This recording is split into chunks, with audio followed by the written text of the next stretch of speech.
muli, isang mapagpalang umaga mga kagot. Word of God muna tayo mga kagot. Sabi niya dito sa Kawikaan chapter 19 verse 11, ang kahinahunan ay nagpapakilala ng katalinuhan. Ang di magpansin sa masamang ginagawa sa kanya ay kanyang karangalan. Napakabuti ng Diyos mga kagot, sabi niya rito, ang kahinahunan pala ay nagpapakilala ng katalinuhan.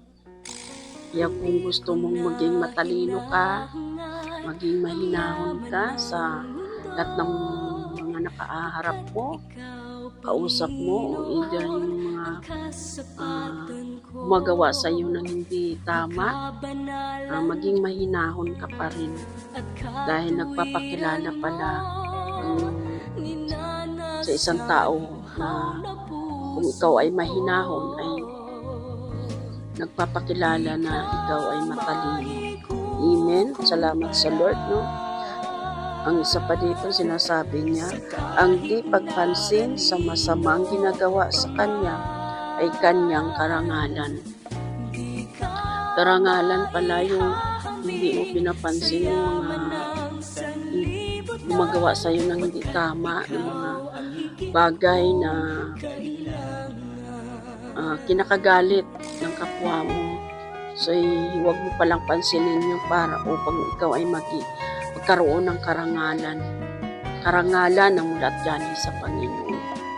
Kaya, lalo na ngayon sa social media, ipag-pray natin yung mga binabash na mga content creator, yung mga pinapakita sa social media na binabas ng mga taong hindi pa naman talaga sila totally nakakaintindi at nakaunawa. Kaya tayong nakaintindi at nakaunawa, tayo na lang po ang mag-unawa sa mga taong ito. Pero ipag-pray pa rin natin sila na naway wag nilang gawin ito sa kanilang kapwa. Mga kaagot. Kaya pag-pray natin yung higit sa lahat yung mga nasa social media na mga content creator, ano ka man, maliit man ang iyong content, ano man ang iyong binablog, lahat po ng mga content creator, kung ano man ang kanilang content ay ipag-pray natin sila mga kagot. Dakilang Diyos ang mga makapangyarihan sa lahat. Lubos kami nagpapasalamat sa Diyos sa umagang ito. Sa oras na ito, ikaw ang Diyos na nagbigay ng lakas sa buhay namin. Naharapin namin ang buong maghapon na ito, Panginoon, na puno ng kagalakan at kapayapaan sa aming puso at isip, Panginoon. I pray, Lord God, sa buhay ng mga taong nasa social media na humaharap sa social media upang kumita, Panginoon Lord Jesus. Wala silang hinahangad kundi ang kanilang mga hangarin lamang ay makatulong, Panginoon Lord Jesus. Lalo na, Panginoon Lord, ang mga charity vlogger, Panginoon. Ano man ang mga content ng bawat content creator, Panginoon. Naniniwala kami, Panginoon, na ito ay may purpose ka, Panginoon Lord God, sa kanilang buhay. Ano man ang kanilang purpose nito kung bakit nila ginagawa na humarap sa social media, Panginoon Lord Jesus. Ikaw, Lord God, ang nakakaalam sa kanilang buhay. Dalangin ko, Ama, sa buhay ng lahat ng mga content creator, Panginoon, ay patuloy sila na maging matatag sa kung ano man ang kanilang kinakaharap. Naroon ang mga pagbabas sa kanila, Panginoon Lord Jesus, paninira, Panginoon, sa social media para sa kanila. Dinadalangin ko, Ama, patuloy niyo silang patatagin ang kanilang buhay, Panginoon, na magpatuloy lamang sila sa kung ano ang kanilang sinimulan, Panginoon Lord Jesus, dahil may mga purpose ito, Panginoon, kung bakit nila ginagawa ito. Higit sa lahat, ang purpose ay makatulong sa kanilang kapwa, sa mga nangangailangan, maging sa kanilang mga mahal sa buhay, sa kanilang pamilya na walang-wala, Panginoon. Kaya nila ito ginagawa, Panginoon. Dahil para, Panginoon, sa iyo ay ito ay tama at mabuti ang kanilang ginagawa, Panginoon. Tulungan niyo sila, Panginoon, na mapagtagumpayan ang anumang paninira, pagbabasa sa kanilang mga content, sa mga sinasabi ng hindi ayon sa kanilang mga ginagawa, Panginoon. Naniniwala ako, Panginoon, ng bawat content creator nagsisimula sa maliit, nagsimula sa kung anong bagay, Panginoon. Naniniwala ako, Lord, na sila'y magtatagumpay, na ikaw ang kanilang kasama sa kanilang mga misyon, sa kanilang mga ginagawa. Lalo na, Lord God, ang mga content creator na marami nang natutulungan, Panginoon, Lord Jesus.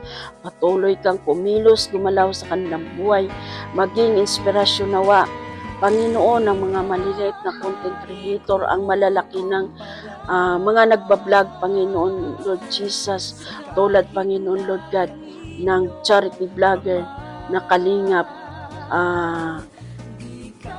Panginoon, Lord Jesus, sa pamumuno ng kanilang founder na si Bal Santos Matubang, Panginoon. Dalayan ko, Ama, ay maging inspirasyon ito ng mga maliliit na content creator para makatulong, Panginoon, sa mga higit pang nangangailangan ng mga kababayan namin, Panginoon, dito sa Pilipinas, Lord, sa lahat ng sulok ng Pilipinas, maprobinsya man, Panginoon, mapasyudad man, Panginoon, Lord, maging ang mga kabundukan, Panginoon, ay maabot nawa, Panginoon, ng mga content creator na nagsisikap na makatulong sa kanilang kapwa, Panginoon. I pray din, Lord God, na patuloy niyo silang ingatan, patnubayan sa kanilang mga ginagawa, sa kanilang misyon na makatulong sa kapwa, Panginoon, Lord. Maging ang kanilang mga channel, Panginoon, ay lubos mong pagpalain, Panginoon. Lalo na, Lord God, ang mga nagsisimula pa lamang sa pagkukontent, sa pag-charity vlogger, Panginoon.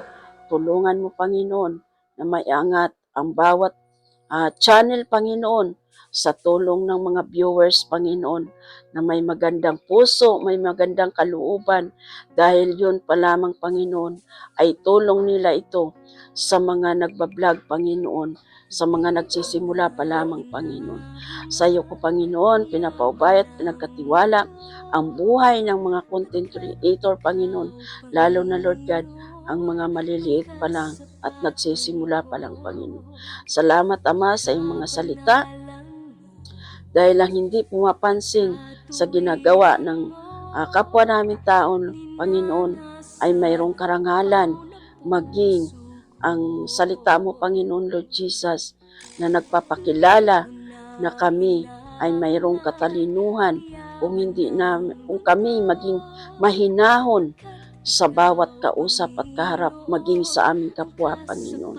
Salamat, Ama, sa umagang ito, sa oras na ito, sa iyong mga biyaya na patuloy mo ipinagkaloob sa amin, na mayroong lakas at kapayapaan sa puso't isip, lalo na sa buong maghapon na ito, Panginoon.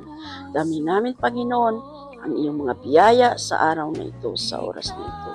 Thank you, Lord Jesus, sa umagang ito, sa lakas na ipinagkaloob mo sa buhay ko. In Jesus' name, Amen. Amen. Ayan, mga kahagot, maraming salamat, isang matagumpay na naman na ating morning prayer. Dalayan ko sa buhay ng mga kahagot na mapanood ninyo ang video kong ito, magustuhan ninyo. Please, like, subscribe sa aking mga video. Kung mayroon po kayong gustong ipag-pray, mga kaagot, mag-message lamang kayo sa aking account o YouTube channel, Agot YouTube channel. Ang Diyos ang siyang magpala sa inyong buhay, mga kaagot. Salamat, mga kaagot. I love you with the love of the Lord. Bye!